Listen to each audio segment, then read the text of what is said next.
Hey, thank you so much for watching, listening. We're finishing our series called Pivot. Of course, I want you to subscribe because clearly this channel has amazing content. And this has been a really fun series. I think a very interesting series as well. Because when we think of the word pivot, maybe you think of the Friends episode with Ross, and they're doing the couch pivot, trying to get the couch up the stairs. Maybe you think of basketball. I always think of basketball because of the pivot foot. So you have one foot down and then you shift something. That's the same way with Ross, pivot the couch. So we've been looking at various Bible characters who demonstrated this pivot principle. And I think it's very important for us to think about pivot in our lives because the world around us is changing, but there are some things that have to remain grounded and central and established. We looked at Moses, we looked at Peter, last week we looked at Mary. If you haven't watched these, go back and look at them or share them with your friends because I think it's a really helpful series for us and very practical in our modern living. But the person I want us to look at as we finish this series is Jesus. Because Jesus, I think, demonstrates this pivot principle really, really well. I find Jesus to be really fascinating in what he does and how he pivots. You look at him, and I find him interacting with people, a variety of people, around a central pivot. I think his central pivot, if there was one word that I could pick for Jesus as his central pivot, it would be the word love. I believe with all of my heart, in 1 John it says God is love. If Jesus is God and God is love, then Jesus is love. Love in the flesh, love in skin, love in a human interaction experience. And I see Jesus have that principle, love, behavior grounded, true to his interior, true to his DNA, love, in the variety of ways that he interacts and he pivots. So I watch him, and one of my favorite interactions, and I probably go to her maybe more than you like, maybe, but I just do. I really love her. The woman at the well in John chapter 4, Samaritan woman. I mean, for all practical purposes, he shouldn't be talking to her. She's a woman, she's Samaritan, he's Jewish, he's a man, all the normal reasons, but it's a pivot because he is love. And he said he had to go through Samaria. Well, he could have avoided Samaria and gone around it, but he had an appointment, really, a divine appointment with this Samaritan woman at the well. And I appreciate that in this whole exchange, Jesus remains true to genuine love, true to a conversation revolving around love, because the more he interacts with her, conversation with her, the more he draws her in. And at the end of the conversation, she says, we know that when Messiah comes, he will reveal all things to us. And Jesus says to her, I who speak with you am he. But he says that to her after he had exposed who she really was. He exposes who he really is. And from that conversation, we see this woman, it changes her life. It changes her outlook. She goes back and tells all the men of her town village, come and see a man. I mean, it just changes the whole thing, the whole dynamic. Jesus pivots, and he does what seems unconventional or maybe even quote unquote inappropriate, not acceptable. He pivots, but he also pivots when he talks with religious leaders. You don't see him back down with religious leaders and get kind of soft and gentle and, accommodating.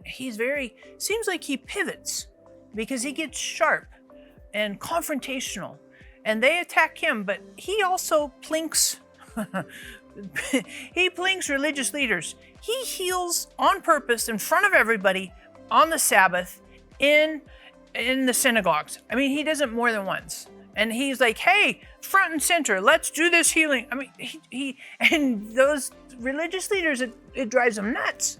They're like, you're not supposed to work on the Sabbath or heal on the Sabbath. I'm like, what makes you think that healing is work for Jesus?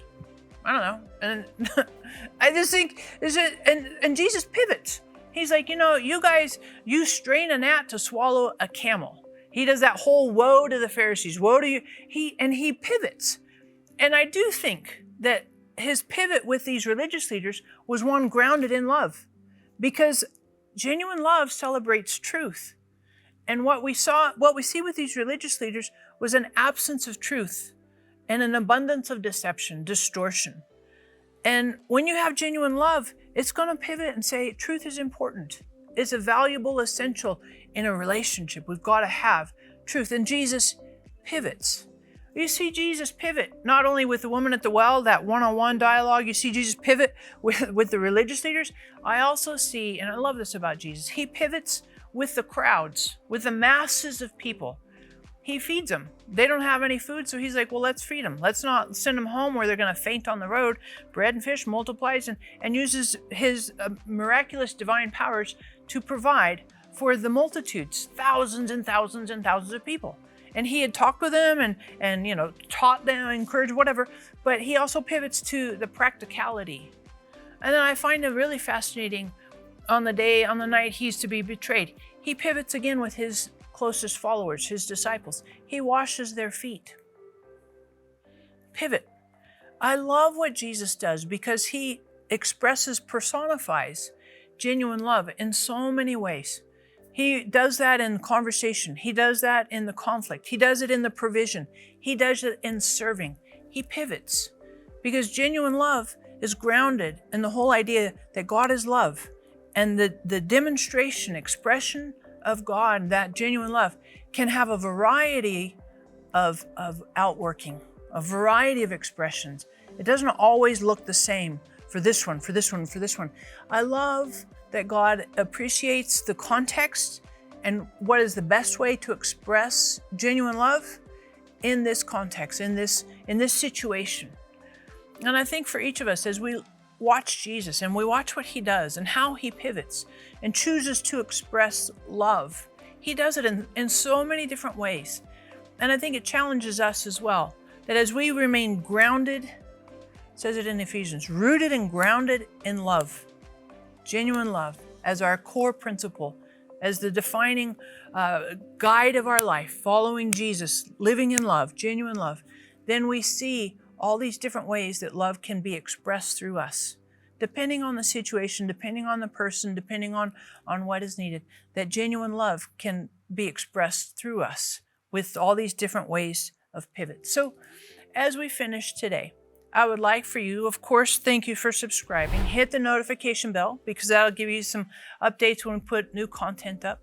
But I also like for you to think about this. We're coming into the season, we're on the cusp of Valentine's Day, and that has the idea of romantic love. But I'd like for you to answer this question.